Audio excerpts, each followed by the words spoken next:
magi kada file ama check torambani. Alex amadi khabasu room aduda changlaktuna surga mayoknana thariba chair aduda famtharai. Sur yenglamba file adu khumjinduna makhoi ani du yenglaga hairai. Kai lere noi ani na aigi nakta lakpade. Alex na ibai handal school sabagi contact tu aingonda pibinaba ibai na work minister da khara hainabiyo. Sur makok tu tapna haigatlaga hairai. Madugi contract adudi aina ngamdawa mandine. Khaba noktuna hairai. CM da kifau power laiba ibai na work minister da adu fau haiba ngamloi haibadudi thajabu khara watro. Surna aina fana power lai haidunasu mingondagi hekta munba yawa natene noibo migisu mai mai khangnabada pininglamgani. Alex na adu oda khangde handaki sidi soiba yar ai chale wadu fat samjilaga ka adudagi thokre khabasu surda haife tang yenglamlaga thokre chatkriba ani aduda yenglaga sur tapna soli school sabu taraiba thabok tawna mangon da piro kaina pukchel singdaba noidi isen oirasu aina yaro noigi fatraba thabak aduna angang kayagi punsi manggadawribani. Gari manungdani Alex khabada onsinduna hairi. Gari do iche hoirom don thoro thabak lai. Khabana kayamuk leirage asomda miyuna daw leibaduna kamai tawdoiba yare kuiroi. Khabasu Alex na haibagi matung ina mache santi hoiromda gari du thaurai. Yum madugi gate adu hek yaubaga Alex masam mana du semduna yamna ingtapa nupa amagi saklo lawkre. Khabasu Alex na tarukliba matawduda ngakna yengli. Alex khabada changlasi haina ingit tawduna manungda changlai. Makhoi ani na changlakpada garden aduda cha thaklaga noklaga wari sanariba Laima, Santi, saya amadi lingjen su urami. Santi, Alex sanglakpada ubada harau na kauduna hairai. Santi na now lairo yam thajadene somdoina lao. Khaba amadi Alexu makoina lairiba adomda lai. Alex laima da khurami. Laima su nokna makokta nanthabiduna hairai. Iyasidi yareda. Sayana haugatuna phamnaba ani lauruduna hairai. Itayane sida phamo. Alex tapna phamtharaktuna lingjenda huran yengli. Santina kaichatluino noyani bo. Khabana thabak amagi ibai unarubane ada iche hoisu uda kuirena sum changlakbanida. Lingjen phamlambadagi haugatuna hairai. Ai dada anigi cha lauruge. Alex da nokfet tawna taramlaga imungda changkre. Lingjena nokfet tarambaduda Alexu harauna momon tawjai. Khabasu Alex ki mataw asida ichingda chingnarabani. Alex laimada onsinduna hairai. Ine anaya yaude ko. Laimana yaudeda yam kalli. Alex na saya nong fadokso nataye goiba chalusidana. Sayana haibu haibirakdena nunghaidribane aikhoide. Alex noktuna lakliba Sunday numira sida chase yare ko. Saya harauna hoi ma koiba chathore aidi nungaireda aidi. Tanja aduda lingjen cha ani puthoraktuna nupa ani aduda piduna hairai. Cha paibiyo dada anisu. Alex cha dulauduna lingjenda yenglaga hairai. Echal Sunday numita koiba chasiko ngana loiselamo lawba laktoine. Lingjen wadingangda nokfetang tawi. Ngaihak wari sanaraga anidu chatlagi hairamlaga thorakle. Khaba gari du thauba haubaga hairai. Aina mufa udiba saklon ama ngasi urisina kamai tawrina. Alex usitana noklaga ikhut chandri fo mamangda khara lempa sakhi. Ngasai duro nang haikibdo angang malida. Mane yam chambane. Nungbu nungaibide angang no nangi khutta tani kanbada. Masaksu faje nangi de mayam su leide aingonda pirodana. Alex mamit tu paina yenglaga hatokpiyo haibrona. ꯐꯥꯒꯤ ꯇꯧꯕꯅꯤ ꯍꯦ ꯅꯪꯁꯨ ꯌꯨꯝ ꯍꯜꯂꯁꯤ ꯊꯕꯛ ꯆꯠꯂꯔꯣꯏꯁꯤ ꯌꯥꯅꯤ ꯁꯥꯔ ꯑꯩ ꯑꯗꯨꯝ ꯊꯧꯖꯒꯦ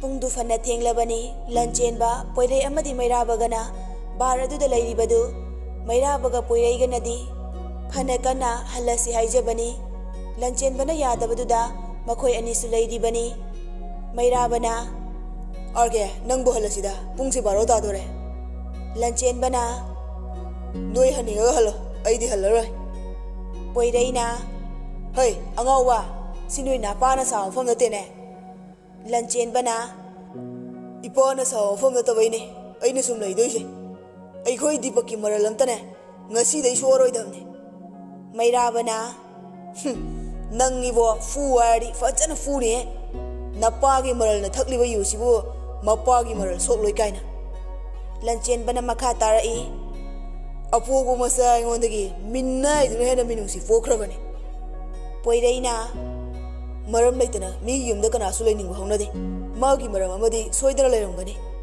ꯃꯩꯔꯥꯕꯅ ꯑꯃꯨꯛ ꯃꯈꯥ ꯇꯥꯔꯛꯏ ꯋꯥꯉꯥꯡ ꯐꯖꯗꯦ ꯌꯥꯔꯛꯀꯦ ꯀꯣꯟꯅ ꯅꯤꯡꯉꯝꯃꯣꯏ ꯑꯉꯥꯡꯅꯤꯅ ꯅꯪꯒꯤ ꯋꯥꯍꯩ ꯑꯃꯗ ꯈꯟꯊꯕ ꯉꯝꯗꯕꯗꯒꯤ ꯁꯤꯈ꯭ꯔꯗꯤ ꯀꯃꯥꯏꯅ ꯇꯧꯅꯤ ꯂꯟꯆꯦꯟꯕ ꯃꯈꯣꯟꯗꯨ ꯐꯥꯏꯔꯤ ꯐꯥꯏꯔꯤ ꯇꯧꯅ ꯍꯥꯏꯔꯛꯏ ꯑꯗꯨꯛ ꯊꯤꯅ ꯉꯥꯡꯂꯐꯥꯎ ꯏꯀꯥꯏꯕ ꯈꯪꯗꯕ ꯃꯥꯅ ꯁꯤꯗꯣꯏꯕ ꯑꯣꯏꯔꯣꯏꯗꯕ ꯋꯥꯅꯤ ꯃꯩꯔꯥꯕꯅ ꯐꯅ ꯍꯥꯏꯔꯐꯥꯎ ꯇꯥꯗꯕꯗꯨꯗ ꯁꯥꯎꯅ ꯍꯥꯏꯔꯛꯏ ꯄꯩꯁꯥ ꯄꯥꯏꯔꯦꯅ ꯃꯤꯕꯨ ꯑꯗꯨ ꯍꯟꯊꯅ ꯈꯟꯒꯅꯨ ꯍꯥꯏꯔꯛꯀꯦ ꯑꯉꯥꯡ ꯑꯣꯏꯔꯤꯕ ꯃꯥꯅ ꯌꯨꯝ ꯑꯗꯨꯗ ꯀꯔꯝꯕ ꯃꯃꯥ ꯃꯄꯥꯅ ꯃꯤꯅꯥꯏ ꯑꯣꯏꯔꯣ ꯍꯥꯏꯅ ꯊꯔꯛꯀꯗꯧꯔꯤꯒꯦ ꯃꯥꯒꯤ ꯅꯤꯡꯕ ꯊꯨꯡꯗꯕ ꯑꯋꯥꯕ ꯋꯥꯔꯤ ꯁꯣꯏꯗꯅ ꯂꯩꯔꯝꯒꯅꯤ ꯂꯟꯆꯦꯟꯕ ꯉꯥꯡꯂꯤꯗꯨ ꯃꯉꯣꯟꯗ ꯅꯠꯇꯕꯒꯨꯝ ꯌꯨ ꯕꯣꯇꯜꯗꯨ ꯊꯥꯡꯒꯠꯇꯨꯅ ꯊꯛꯆꯤꯜꯂꯤ ꯑꯃꯨꯛ ꯃꯈꯣꯜ ꯊꯣꯛꯅ ꯊꯝꯂꯒ ꯇꯦꯕꯜ ꯑꯗꯨꯗ ꯃꯃꯥꯏꯗꯨ ꯎꯞꯁꯤꯟꯗꯨꯅ ꯃꯆꯤꯟꯗ ꯄꯦꯟꯗꯅ ꯁꯣꯜꯂꯤ ꯃꯥꯒꯤ ꯅꯨꯡꯉꯥꯏꯇꯕ ꯋꯥꯔꯤ ꯑꯩ ꯈꯪꯗꯦ ꯈꯪꯕꯁꯨ ꯄꯥꯝꯗꯦ ꯂꯃꯟꯅꯦ ꯏꯐꯝꯗ ꯃꯥꯅ ꯇꯧꯈꯤꯕꯁꯤꯡꯗꯨꯒꯤ ꯂꯃꯟꯅꯦ ꯑꯍꯤꯡꯒꯤ ꯃꯇꯝꯅꯤ ꯃꯤꯄꯨꯝ ꯈꯨꯗꯤꯡ ꯇꯨꯝꯅꯈ꯭ꯔꯕ ꯃꯇꯨꯡ ꯂꯤꯡꯖꯦꯟ ꯃꯈꯣꯡꯗꯨ ꯇꯞꯅ ꯊꯥꯡꯗꯣꯛꯇꯨꯅ ꯊꯣꯛꯂꯛꯏ ꯆꯥꯎꯔꯕ ꯊꯣꯡ ꯑꯗꯨ ꯍꯥꯡꯗꯨꯅ ꯊꯣꯛꯂꯛꯏ ꯑꯁꯨꯝ ꯊꯣꯛꯂꯛꯄꯅ ꯒꯦꯠ ꯌꯧꯔꯝꯗꯥꯏꯗ ꯃꯃꯥꯏꯗꯨ ꯑꯃꯨꯛꯇꯪ ꯂꯩꯗꯨꯅ ꯌꯨꯝ ꯑꯗꯨꯗ ꯌꯦꯡꯂꯒ ꯄꯤꯔꯥꯡ ꯁꯤꯟꯊꯅ ꯍꯥꯏꯔꯛꯏ ꯄꯥꯕꯨꯡ ꯏꯃꯥꯁꯤ ꯅꯆꯥꯕꯨ ꯋꯥꯔꯧꯕꯤꯒꯅꯨ ꯆꯠꯂꯝꯗꯥꯏꯗ ꯀꯔꯤꯁꯨ ꯍꯥꯏꯔꯝꯗꯦ ꯍꯥꯏꯅ ꯅꯆꯥꯅ ꯌꯨꯝ ꯑꯁꯤꯗ ꯂꯩꯕꯗ ꯌꯥꯝꯕꯨꯡ ꯌꯥꯏꯁꯦ ꯌꯥꯝꯅ ꯁꯥꯎꯒꯗꯧꯔꯦ ꯑꯗꯨꯅ ꯑꯩ ꯉꯁꯤꯗꯤ ꯌꯨꯝ ꯑꯁꯤ ꯊꯥꯗꯣꯛꯇꯨꯅ ꯆꯠꯂꯒꯦ ꯃꯊꯪꯒꯤ ꯃꯄꯣꯛ ꯍꯥꯏꯕꯗꯨꯅ ꯂꯩꯔꯝꯂꯗꯤ ꯃꯤꯅꯨꯡꯁꯤ ꯆꯥꯎꯕ ꯏꯃꯥꯁꯤ ꯑꯃꯗꯤ ꯄꯥꯕꯨꯡꯒꯤ ꯁꯦꯕꯥ ꯃꯄꯨꯡ ꯐꯥꯅ ꯇꯧꯕ ꯉꯝꯖꯒꯦ ꯇꯥꯔꯛꯂꯤꯕ ꯃꯄꯤ ꯑꯗꯨ ꯇꯩꯊꯣꯛꯇꯨꯅ ꯒꯦꯠꯇꯨ ꯍꯥꯡꯂꯒ ꯊꯣꯛꯂꯛꯏ ꯈꯣꯡꯀꯥꯞ ꯑꯃ ꯑꯅꯤ ꯊꯥꯡꯕ ꯍꯧꯕꯒ ꯈꯪꯍꯧꯗꯦ ꯃꯥꯒꯤ ꯑꯣꯏ ꯊꯪꯕ ꯃꯈꯨꯠꯇꯨ ꯄꯥꯏꯗꯨꯅ ꯈꯪꯁꯤꯡ ꯆꯤꯡꯂꯛꯏ ꯂꯤꯡꯖꯦꯟꯁꯨ ꯈꯪꯕꯣꯏ ꯂꯥꯛꯄꯣꯏ ꯂꯥꯎꯒꯦ ꯍꯥꯏꯅ ꯃꯌꯥꯗꯨ ꯀꯥꯊꯣꯔꯛꯄꯅꯤ ꯑꯗꯨꯕꯨ ꯃꯅꯤꯡꯗꯒꯤ ꯃꯈꯨꯠ ꯑꯃꯅ ꯀꯥꯊꯣꯔꯛꯂꯤꯕ ꯃꯆꯤꯟꯗꯨ ꯃꯦꯟꯁꯤꯟꯈ꯭ꯔꯦ ꯄꯨꯡꯗꯨ ꯐꯅ ꯊꯦꯡꯂꯕꯅꯤ ꯃꯤꯄꯨꯝ ꯈꯨꯗꯤꯡꯃꯛ ꯇꯨꯝꯅꯈ꯭ꯔꯕ ꯃꯇꯝꯗꯨꯗ ꯃꯥꯒꯤ ꯈꯨꯠ ꯄꯥꯏꯗꯨꯅ ꯆꯤꯡꯂꯛꯄꯗꯨꯗ ꯀꯤꯗꯨꯅ ꯂꯥꯎꯒꯦ ꯈꯟꯕꯅꯤ ꯑꯗꯨꯕꯨ ꯉꯝꯗ꯭ꯔꯦ ꯂꯤꯡꯖꯦꯟ ꯃꯃꯥꯏꯗꯨ ꯑꯣꯟꯊꯣꯛꯇꯨꯅ ꯃꯥꯒꯤ ꯃꯈꯨꯠ ꯐꯥꯔꯛꯂꯤꯕꯗꯨ ꯀꯅꯥꯅꯣ ꯍꯥꯏꯗꯨꯅ ꯑꯣꯟꯊꯣꯛꯇꯨꯅ ꯌꯦꯡꯂꯛꯏ ꯂꯟꯆꯦꯟꯕ ꯃꯃꯤꯠ ꯁꯨꯛꯇꯨꯅ ꯌꯦꯡꯗꯨꯅ ꯂꯩꯔꯝꯕꯗꯨ ꯎꯕꯗ ꯀꯤꯕꯅ ꯑꯃꯨꯛ ꯃꯃꯥꯏꯗꯨ ꯐꯠ ꯂꯩꯊꯣꯛꯈꯤ ꯂꯟꯆꯦꯟꯕ ꯃꯥꯅ ꯃꯦꯟꯁꯤꯜꯂꯤꯕ ꯂꯤꯡꯖꯦꯟꯒꯤ ꯃꯆꯤꯟꯗꯨ ꯂꯧꯊꯣꯛꯇꯨꯅ ꯂꯤꯡꯖꯦꯟꯒꯤ ꯃꯈꯨꯠꯇꯨ ꯄꯥꯏꯗꯨꯅ ꯒꯦꯠ ꯃꯅꯨꯡꯗ ꯂꯥꯛꯇꯅ ꯏꯟꯁꯤꯜꯂꯦ ꯂꯤꯡꯖꯦꯟ ꯃꯁꯥꯅꯒ ꯄꯤꯛꯂꯦ ꯆꯥꯎꯔꯕ ꯅꯨꯄꯥ ꯑꯗꯨꯅ ꯏꯜꯂꯛꯄꯗꯨꯗ ꯃꯈꯥꯗ ꯎꯞꯁꯤꯜꯂꯒ ꯇꯥꯏ ꯂꯟꯆꯦꯟꯕ ꯒꯦꯠꯇꯨ ꯂꯣꯟꯁꯤꯟꯗꯨꯅ ꯇꯨꯔꯤꯕ ꯂꯤꯡꯖꯦꯟꯒꯤ ꯃꯅꯥꯛꯇ ꯐꯝꯊꯔꯛꯇꯨꯅ ꯑꯁꯨꯛ ꯊꯦꯡꯂꯕ ꯑꯍꯤꯡꯁꯤꯗ ꯅꯪꯗꯤ ꯀꯥꯏ ꯆꯠꯂꯤꯅꯣ ꯂꯤꯡꯖꯦꯟ ꯈꯨꯝꯕ ꯉꯝꯗ ꯃꯄꯤ ꯏꯔꯥꯆꯦꯟ ꯂꯟꯆꯦꯟꯕꯗ ꯌꯦꯡꯂꯛꯏ ꯂꯟꯆꯦꯟꯕ ꯌꯨꯒ ꯐꯨꯜ ꯉꯥꯎꯕꯒ ꯂꯤꯡꯖꯦꯟꯅ ꯀꯩꯁꯨ ꯈꯨꯝꯗꯕꯒ ꯀꯟꯅ ꯂꯥꯎꯅ ꯉꯥꯡꯂꯛꯏ ꯀꯅꯥꯗꯅꯣ ꯍꯪꯂꯤꯁꯦ ꯅꯔꯣꯜ ꯊꯣꯛꯇꯕ꯭ꯔꯣꯅ ꯂꯤꯡꯖꯦꯟ ꯌꯥꯝ ꯀꯤꯅ ꯇꯞꯅ ꯈꯨꯝꯂꯛꯏ ꯌꯥꯝꯕꯨꯡꯅ ꯌꯨꯝ ꯑꯁꯤꯗ ꯂꯩꯕ ꯌꯥꯔꯣꯏ ꯍꯥꯏꯕꯗꯨꯗ ꯆꯠꯀꯦ ꯇꯧꯕꯅꯦ ꯑꯩꯅ ꯆꯩ ꯉꯥꯡꯉꯤ ꯍꯥꯏꯗꯨꯅ ꯑꯍꯤꯡꯁꯤꯗ ꯅꯠꯇ꯭ꯔꯗꯤ ꯅꯪ ꯆꯠꯐꯝ ꯂꯩꯇ꯭ꯔꯕꯣ ꯍꯥ ꯂꯤꯡꯖꯦꯟ ꯀꯞꯇꯨꯅ ꯅꯨꯡꯗꯥꯡ ꯅꯠꯇ꯭ꯔꯕꯗꯤ ꯏꯃꯥꯁꯤꯒ ꯄꯥꯕꯨꯡꯒꯅ ꯆꯠꯄ ꯆꯠꯂꯣꯏꯅ ꯇꯧꯕꯅꯤ ꯂꯟꯆꯦꯟꯕ ꯎꯁꯤꯠꯇꯅ ꯅꯣꯛꯂꯒ ꯍꯥꯏꯔꯛꯏ ꯅꯨꯄꯤꯅ ꯊꯣꯝꯗ ꯑꯍꯤꯡꯁꯤꯗ ꯆꯠꯂꯒ ꯈꯨꯗꯣꯡꯊꯤꯕ ꯊꯣꯛꯂꯗꯤ ꯑꯩꯉꯣꯟꯗ ꯂꯃꯟ ꯈꯨꯝꯕ ꯉꯝꯗ꯭ꯔꯒ ꯃꯔꯥꯜ ꯂꯩꯖꯗ꯭ꯔꯕ ꯌꯨꯝ ꯑꯁꯤꯒꯤ ꯃꯤꯄꯨꯝ ꯈꯨꯗꯤꯡꯃꯛꯇ ꯑꯋꯥꯕ ꯄꯤꯒꯦ ꯈꯟꯒꯅꯨ ꯆꯠꯅꯤꯡꯂꯁꯨꯅꯦ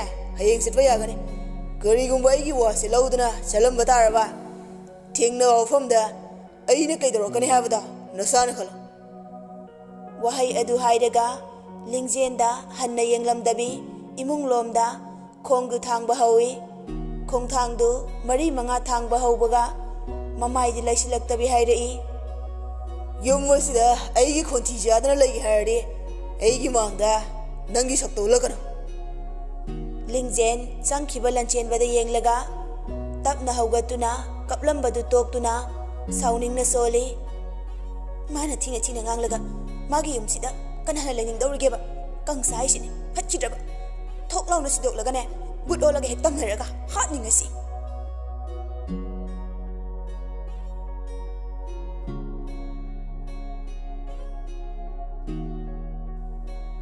ꯐꯣꯟꯒꯤ ꯔꯤꯡ ꯑꯗꯨꯅ ꯂꯦꯞꯇꯅ ꯁꯨꯝ ꯈꯤꯡꯂꯛꯄꯗꯨꯗ ꯐꯃꯨꯡꯗ ꯇꯨꯝꯂꯤꯕ ꯅꯨꯄꯥꯗꯨ ꯁꯥꯎꯅꯤꯡꯅ ꯍꯧꯒꯠꯇꯨꯅ ꯐꯣꯟ ꯑꯗꯨ ꯑꯣꯛꯇꯨꯅ ꯍꯦꯛꯇ ꯂꯥꯛꯊꯔꯛꯏ ꯃꯩꯔꯥꯕꯅ ꯀꯩꯅꯣꯕ ꯉꯥꯏꯍꯥꯛꯇꯪ ꯇꯨꯝꯕꯁꯤꯗ ꯑꯁꯨ ꯌꯥꯝ ꯌꯦꯜꯂꯤꯁꯦ ꯑꯁꯣꯝꯗꯒꯤ ꯅꯨꯄꯤꯗꯨꯁꯨ ꯃꯆꯤꯟꯗ ꯂꯝꯕꯥ ꯂꯩꯇꯕꯤꯅꯤ ꯅꯨꯄꯥꯗꯨꯅ ꯈꯣꯟ ꯀꯜꯂꯦ ꯃꯇꯤꯛ ꯃꯥꯁꯨ ꯍꯦꯛꯇ ꯀꯟꯈꯠꯂꯛꯏ ꯉꯔꯥꯡ ꯄꯨꯡ ꯀꯌꯥꯗ ꯍꯜꯂꯛꯀꯦꯕ ꯅꯪ ꯑꯩꯅ ꯐꯣꯟ ꯑꯗꯨ ꯌꯥꯝ ꯇꯧꯕꯗꯨꯕꯨ ꯅꯪ ꯑꯃꯨꯛꯐꯥꯎ ꯔꯤꯁꯤꯞ ꯇꯧꯔꯛꯄ꯭ꯔꯥ ꯃꯩꯔꯥꯕꯅ ꯑꯦꯂꯤ ꯍꯣ ꯑꯦꯂꯤꯅꯥ ꯑꯩꯗꯣ ꯉꯔꯥꯡꯅꯦ ꯐꯣꯟꯗꯣ ꯀꯥꯎꯗꯨꯅ ꯄꯨꯍꯧꯗ꯭ꯔꯕ ꯌꯥꯔꯦꯀꯣ ꯑꯦꯂꯤꯅꯥꯅ ꯑꯗꯣ ꯅꯪ ꯍꯜꯂꯛꯄꯒ ꯐꯣꯟ ꯇꯧꯔꯛꯇ꯭ꯔꯁꯨ ꯃꯦꯁꯦꯖ ꯐꯥꯎ ꯊꯥꯔꯛꯄ ꯌꯥꯏꯗꯅ ꯍꯜꯂꯛꯄꯗ ꯄꯨꯡ 1 ꯇꯥꯗꯣꯔꯦ ꯃꯍꯥꯒꯤ ꯐꯠꯇꯕꯅ ꯑꯣꯜꯂꯛꯄ ꯃꯤꯅꯨꯡꯁꯤ ꯈꯪꯗꯕ ꯑꯥꯔꯀꯦꯗꯨꯅꯅꯦ ꯍꯟꯁꯤ ꯌꯥꯗ꯭ꯔꯤꯕ ꯌꯥꯔꯦ ꯊꯝꯃꯣ ꯑꯩꯅꯦ ꯇꯨꯝꯈꯤꯗꯧ ꯋꯥꯠꯂꯦ ꯍꯣꯔꯦꯟ ꯍꯧꯒꯠꯂꯛꯄ ꯇꯧꯔꯛꯀꯦ ꯐꯣꯟꯗꯨ ꯐꯠ ꯀꯛꯇꯨꯅ ꯇꯦꯕꯜ ꯑꯗꯨꯗ ꯂꯪꯁꯤꯜꯂꯝꯂꯒ ꯐꯃꯨꯡꯗ ꯑꯃꯨꯛ ꯀꯥꯗꯨꯅ ꯇꯨꯝꯈ꯭ꯔꯦ ꯑꯦꯂꯤꯅꯥ ꯃꯥꯅ ꯀꯩꯁꯨ ꯍꯥꯏꯕ ꯅꯪꯗ꯭ꯔꯤꯀꯥꯟꯗ ꯐꯣꯟ ꯑꯗꯨ ꯀꯛꯈꯤꯕꯗꯨꯗ ꯁꯥꯎꯅꯤꯡꯅ ꯃꯅꯥꯀꯣꯡꯗꯒꯤ ꯐꯣꯟꯗꯨ ꯂꯧꯊꯣꯛꯇꯨꯅ ꯆꯥꯎꯅ ꯃꯆꯤꯟꯗ ꯁꯣꯜꯂꯤ ꯅꯨꯡꯉꯥꯏꯅꯤꯕ ꯅꯨꯄꯥ ꯑꯃ ꯍꯦꯛ ꯊꯣꯛꯂꯛꯄꯗꯒꯤꯅꯦ ꯃꯁꯛꯐꯥꯎ ꯎꯒꯦ ꯐꯪꯗ꯭ꯔꯤꯕ ꯃꯥꯅ ꯁꯣꯜꯂꯤꯗꯨ ꯅꯥꯀꯟꯗ ꯐꯝꯂꯤꯕ ꯂꯨꯁꯤꯗꯨ ꯇꯥꯔꯗꯨꯅ ꯍꯥꯏꯔꯛꯏ ꯂꯨꯁꯤꯅ ꯃꯇꯧ ꯃꯥꯟꯗꯅ ꯅꯪꯗꯤ ꯅꯨꯄꯥꯗꯒ ꯆꯤꯟ ꯌꯥꯝ ꯀꯜꯂꯝꯃꯤꯖꯥꯅꯤꯅ ꯑꯦꯂꯤꯅꯥꯅ ꯈꯔ ꯀꯟꯗ꯭ꯔꯗꯤ ꯀꯩꯅꯣ ꯃꯣꯏꯅ ꯍꯦꯛꯇ ꯉꯝꯕ ꯌꯥꯕ ꯅꯠꯇꯦ ꯂꯨꯁꯤ ꯅꯣꯛꯇꯨꯅ ꯑꯇꯩ ꯂꯩꯔꯤ ꯅꯣꯏ ꯍꯦꯔꯣꯗꯣ ꯃꯁꯥ ꯑꯝꯇ ꯌꯦꯡꯖꯒꯦꯗꯅ ꯌꯦꯡꯉꯨ ꯇꯨ ꯁꯤꯗ ꯂꯩꯔꯦ ꯐꯣꯟꯗ ꯃꯩꯔꯥꯕꯒꯤ ꯌꯥꯎꯔꯤꯕ ꯐꯣꯇꯣꯗꯨ ꯂꯨꯁꯤꯗ ꯎꯠꯂꯤ ꯂꯨꯁꯤ ꯃꯩꯔꯥꯕꯒꯤ ꯐꯣꯇꯣꯗꯨ ꯎꯕꯗ ꯉꯛꯅ ꯍꯥꯏꯔꯛꯏ ꯀꯩꯅꯣ ꯅꯪ ꯈꯪꯅꯔꯤꯁꯤ ꯃꯩꯔꯥꯕꯔꯣ ꯅꯪꯗꯤ ꯀꯃꯥꯏꯅ ꯈꯪꯂꯤꯕ ꯅꯪꯅ ꯈꯪꯗꯕ ꯅꯨꯄꯥꯁꯦ ꯑꯝꯇ ꯍꯦꯛ ꯂꯩꯇꯦꯗ ꯀꯤꯕꯨ ꯀꯤꯖꯔꯦ ꯑꯩ ꯅꯨꯄꯥꯁꯨ ꯅꯪ ꯑꯦꯛꯁ ꯑꯃ ꯑꯣꯏꯔꯝꯗꯅ ꯂꯨꯁꯤ ꯃꯃꯤꯠ ꯄꯩꯅ ꯑꯦꯂꯤꯅꯥꯗ ꯌꯦꯡꯂꯤ ꯑꯦꯂꯤꯅꯥ ꯅꯣꯛꯁꯤꯟꯅꯗꯨꯅ ꯍꯥꯏꯔꯛꯏ ꯑꯁ ꯐꯥꯒꯤ ꯇꯧꯕꯅꯤꯕ ꯀꯃꯥꯏꯅ ꯈꯪꯅꯔꯤꯅꯣ ꯀꯣꯂꯦꯖ ꯇꯝꯃꯤꯟꯅꯩꯌꯦ ꯃꯥꯒꯤ ꯃꯃꯥꯟꯅꯕ ꯂꯟꯆꯦꯟꯕꯗꯣ ꯑꯩꯒ ꯃꯇꯝ ꯈꯔ ꯀꯣꯏꯅꯔꯝꯃꯦ ꯀꯣꯏꯕ ꯂꯥꯡꯕ ꯀꯌꯥ ꯌꯥꯗꯦ ꯑꯗ ꯑꯩꯁꯨꯅꯦ ꯕꯤꯠ ꯂꯩꯇꯗꯅ ꯇꯣꯛꯅꯔꯦ ꯑꯩꯅꯒ ꯅꯨꯡꯁꯤꯗꯅ ꯀꯣꯏꯈꯤꯕ ꯅꯠꯇꯦꯗ ꯀꯣꯏꯇꯥꯟ ꯇꯥꯟꯅꯕꯗꯨꯗꯅꯦ ꯏꯃꯥꯟꯅꯕꯤꯁꯤꯡꯅ ꯃꯇꯝ ꯈꯔ ꯂꯣꯏꯅꯔꯒ ꯌꯦꯡꯉꯣꯅ ꯌꯦꯡꯕꯅꯦ ꯑꯦꯂꯤꯅꯥ ꯃꯈꯨꯠꯅ ꯂꯨꯁꯤꯒꯤ ꯃꯄꯥꯝꯕꯣꯝꯗ ꯀꯟꯅ ꯊꯥꯗꯨꯅ ꯍꯥꯏꯔꯛꯏ ꯍꯦ ꯑꯄꯪꯕꯤ ꯅꯪꯁꯦ ꯀꯃꯥꯏꯅ ꯉꯥꯡꯉꯅꯦ ꯃꯤ ꯂꯟꯆꯦꯟꯕꯒꯨꯝꯕ ꯅꯨꯄꯥ ꯑꯃ ꯐꯪꯖꯔꯗꯤ ꯗꯥꯏꯃꯟ ꯑꯃ ꯈꯨꯟꯕꯒꯨꯝꯕꯅꯤꯅꯦ ꯂꯨꯁꯤ ꯉꯛꯅ ꯀꯩꯅꯣ ꯍꯥꯏꯁꯦ ꯃꯤ ꯃꯅꯤꯄꯨꯔꯁꯤꯗ ꯄꯩꯁꯥ ꯄꯥꯏꯕꯗ ꯃꯃꯤꯡ ꯆꯠꯂꯤꯕ ꯗꯤꯄꯛꯀꯤ ꯃꯆꯥꯅꯨꯄꯥ ꯌꯥꯏꯃꯅꯤꯅꯦ ꯂꯨꯁꯤ ꯎꯁꯤꯠꯇꯅ ꯅꯣꯛꯂꯒ ꯍꯥꯏꯔꯛꯏ ꯑꯩꯅ ꯍꯧꯖꯤꯛ ꯀꯣꯏꯔꯤꯁꯤꯁꯨ ꯏꯗꯨꯀꯦꯁꯟ ꯃꯤꯅꯤꯁꯇꯔꯒꯤ ꯅꯥꯏꯇꯣꯝ ꯄꯣꯛꯆꯕ ꯃꯆꯥꯅꯤ ꯀꯩꯅꯣ ꯏꯗꯨꯀꯦꯁꯟ ꯃꯤꯅꯤꯁꯇꯔꯗꯤ ꯂꯥꯏꯔꯗꯅꯅꯦ ꯁꯤꯑꯦꯝ ꯐꯥꯎꯕꯅ ꯈꯨꯔꯝꯂꯤꯕ ꯅꯨꯄꯥꯅꯤ ꯗꯤꯄꯛꯀꯤ ꯃꯆꯥꯅꯨꯄꯥ ꯑꯍꯜ ꯁꯨꯔ ꯅꯤꯡꯊꯤꯕꯤ ꯃꯣꯜꯒꯤ ꯃꯄꯨꯅꯦ ꯑꯗꯒꯤ ꯂꯟꯆꯦꯟꯕꯁꯨ ꯑꯥꯔ ꯀꯦ ꯄ꯭ꯔꯥꯏꯚꯦꯠ ꯀ꯭ꯂꯤꯅꯤꯛꯀꯤ ꯗꯥꯏꯔꯦꯛꯇꯔ ꯑꯣꯏꯈ꯭ꯔꯕꯅꯦ ꯃꯆꯟꯅꯨꯄꯤ ꯅꯥꯏꯇꯣꯝ ꯌꯥꯎꯕ ꯁꯌꯥꯒꯤꯁꯨꯅꯦ ꯃꯌꯥꯝ ꯑꯃ ꯄꯩꯗꯨꯅ ꯂꯩꯈ꯭ꯔꯕꯅꯤ ꯏꯕꯦꯝꯃ ꯑꯗꯨꯒ ꯃꯥꯅ ꯀꯩꯁꯨ ꯍꯥꯏꯗꯦꯅ ꯑꯩꯉꯣꯟꯗꯗꯤ ꯍꯣꯏ ꯑꯩꯅ ꯄꯥꯝꯕ ꯈꯨꯗꯤꯡ ꯃꯥꯅ ꯑꯌꯥꯝꯕ ꯂꯩ ꯑꯗꯨꯒ ꯃꯥꯒꯤ ꯏꯃꯨꯡꯒꯤ ꯃꯔꯝꯗꯗꯤ ꯑꯩꯉꯣꯟꯗ ꯅꯣꯡꯇ ꯄꯟꯗꯦ ꯂꯟꯆꯦꯟꯕ ꯑꯇꯩꯒ ꯃꯥꯟꯅꯗꯕꯅꯦ ꯃꯤꯁꯨ ꯄꯥꯛꯅ ꯂꯣꯏꯅꯗꯕꯅꯦ ꯑꯩꯈꯣꯏ ꯍꯦꯔꯣ ꯃꯩꯔꯥꯕꯨ ꯍꯣꯏꯁꯨ ꯌꯥꯝ ꯋꯥꯔꯝꯃꯦ ꯍꯥꯏ ꯃꯥꯅ ꯃꯇꯦꯡ ꯄꯥꯡꯗꯨꯅꯅꯦ ꯃꯣꯏꯒꯤ ꯃꯣꯜꯗ ꯁꯨꯔꯒꯤ ꯍꯦꯛ ꯃꯈꯥꯗꯅꯦ ꯃꯥꯒꯤ ꯃꯄꯥꯗ ꯊꯕꯛ ꯇꯧꯍꯟꯗꯨꯅ ꯍꯧꯖꯤꯛꯇꯤ ꯅꯨꯡꯉꯥꯏꯔꯤꯅꯤ ꯂꯨꯁꯤ ꯑꯦꯂꯤꯅꯥꯒꯤ ꯋꯥꯍꯩꯁꯤꯡꯗꯨ ꯇꯥꯕꯗ ꯀꯔꯤꯕꯨ ꯈꯜꯂꯕꯅꯣ ꯈꯪꯗꯦ ꯃꯆꯤꯟꯗꯨ ꯍꯥꯏꯐꯦꯠ ꯆꯤꯡꯗꯨꯅ ꯃꯣꯃꯣꯟ ꯅꯣꯛꯂꯛꯏ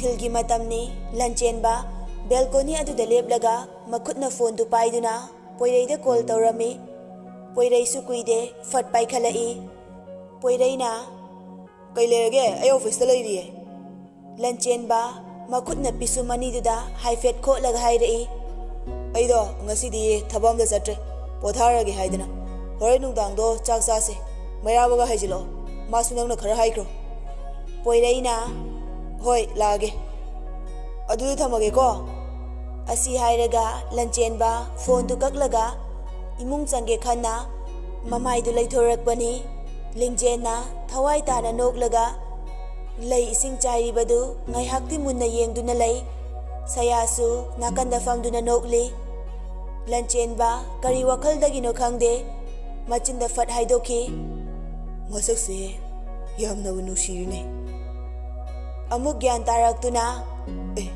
kaino ine hujai kido amuk tang lingjenda yenglamlaga magi kada changkhre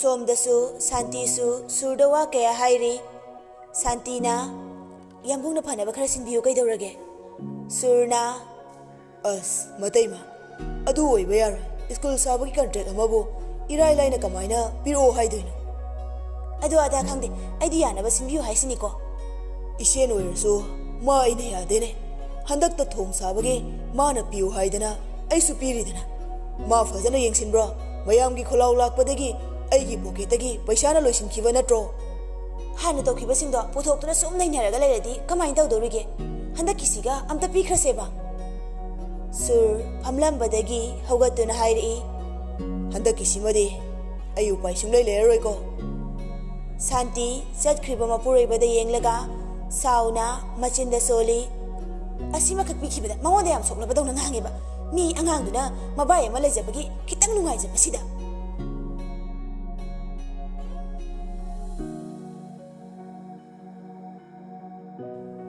numidang wairamni mairaba amadi poirei Lanchenbagi yumda lakle kitchenda saya amadi lingjen leiribadu ubada animak changlaktuna dining chair duda chingthoktuna famlaga mairabana hairei mairabana saktibe cham thaksagedana nabungse saya mamit tu paire yenglaktuna hairei adugi mingdo kauri phawne chadi lairadana ising bau bitha oi poirei lingjenda onsinduna hairei Echal nangdi kai ming kauge lingjena lingjen kawe dada mairabana saktibe Echal sida ekhoi saksita udana sayana lingjen asda family bani se amana ne saktiba mairaba amana ne angawba poire ekhoi yambung yagi seboi ngaktane poireina intro du isoi da imagi mabo oirak to binang na haido sayana da poire adumai hainuba ekhoi amung tak thurana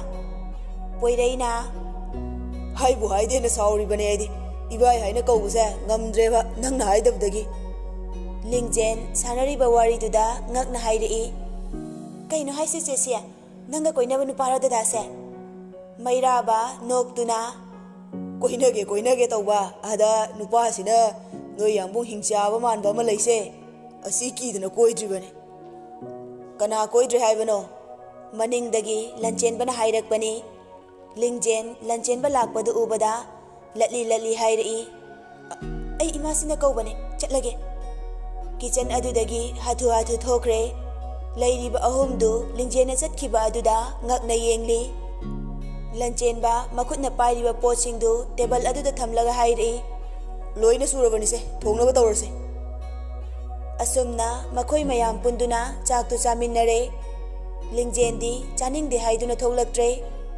leimasu lingjena tholaktribadu macha leibagi oiramni khanduna kaisu hairudre Lanchenba mairaba amadi poiraibu thindoknuraga magi kada changlaktuna phamung aduda makhong yanthaduna family ngasi lingjena chara helibasi mana ngarang magi mangda sakulakano hairambagi oigani khanba ahanba oina lingjengi khanduna machinda tapna soli aisi yam phatraba jalane laman khumningbagi mayaina aina mawhoda tawrisingse yamna lalaba oiratra mana adumna solingai mama leimasu magi nakanda famdharai Lancenba mamit ani adu mamada yenglai.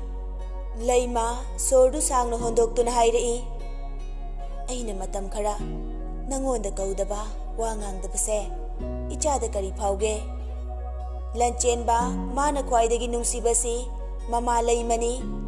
Ataygi wa tadrabasu mamagi wadi tadaba ngamde. Mama na ngangakliba wa aduda Lancenba mamagi makut ani adu paiduna hairei. Imasi nacha yam lankre. Matung imasi na yadaba amata nacha na amu handa tawraroi. Aibu inthokano. Ai imasi na asumna tawbase yam waye. Laima noktuna machagi kokta nanthabiduna hairei. Macha oibasingna wahabadagi mama oibisingna wahabana saruk chama helibane. Aina numit kharanidang nangbu kaudabada aduk waharadunadi punsi chupa ima haina kauwa phanglaroidaba lingjendi kayang waramgani.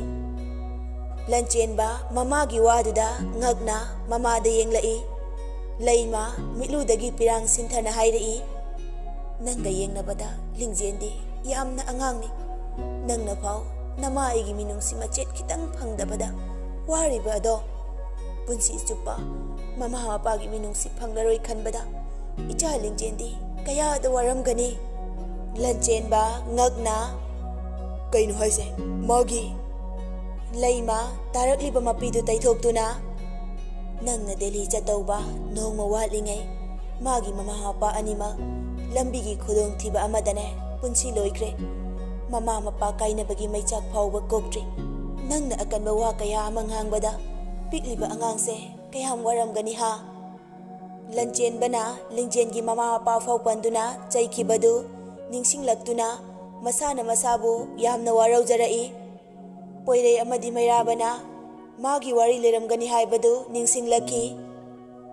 Laima phamlambadagi haugatuna hairei. Phare phare pothanaba tawro aisu chatlage ko. Lancenba mamana chatkiba adu tarang amada yengli. Khallu khalluraga masadu laiba yaraktre. Masana masabu aduk yamna mibu hanthana khalli haina chaijari. Phamlambadagi tapna haugatuna maga ka thangnariba lingjengi room aduda laki. Laibak phabadagi kagi thong adu hangduna lairami. Lancenba tapna changlaktuna ningaidana tumliba lingjenbu yengjarai. Lancenba lingjena nungaina tumbadu ubada tumjarasanu khanna mamaidu laiduna makhongdu thangduna chatpa haubaga nungsiraba khonjelda lingjen choirololai. Mama baba nacha yam ware karigi nachabu hundoktuna chatlibano. Yum asigi mipung khudikmangna luna tawrabasu yambung yaimadi aibu uraka thina thina ngangi. Ngasisu ai chaklamlaga makibagi chara hele. Lancenba chatlambadagi chara heli hairakbaduda thamoida chaina khangdana awa faurai. Mamaidu laisilaktuna lingjena tumliba phamung aduda phamthaduna lingjengi maida nungsina yenglai. Lingjena yawonbagi masa lenglakpadu ubada pakhatna haugatlaga thoke taubaga karigumba amana magi khuttu pharakpaduda mamaidu laisilaktuna yenglai. Lingjena magi khuttu paidun leirambadu ubada ngakna yengli. Lingjen handakti kina kaptuna hairei. Yambo aibu thina tawbigana ai sida natradi aigi laifam laitiye. Aina tawkiba singdugi yambungi khong paidun haizagi aibu minai oirabasu yum asida laibagi ayabududi pibiyo yambo. Lancenba handakti khangba ngamdraduna lingjengi makhuttu paisinduna hairei. Yambung yam lankre ai matung amuhana nangonda chairaroye yum asida nungaina leiro. Amu lingjengi maida nanbiduna hairei. Kari wahai hairaga kari itau uttuna nangna aibu ngakbigani. Aidi yam fattabani sadagisu hena tamthiba sane aidi yambung yam lankre.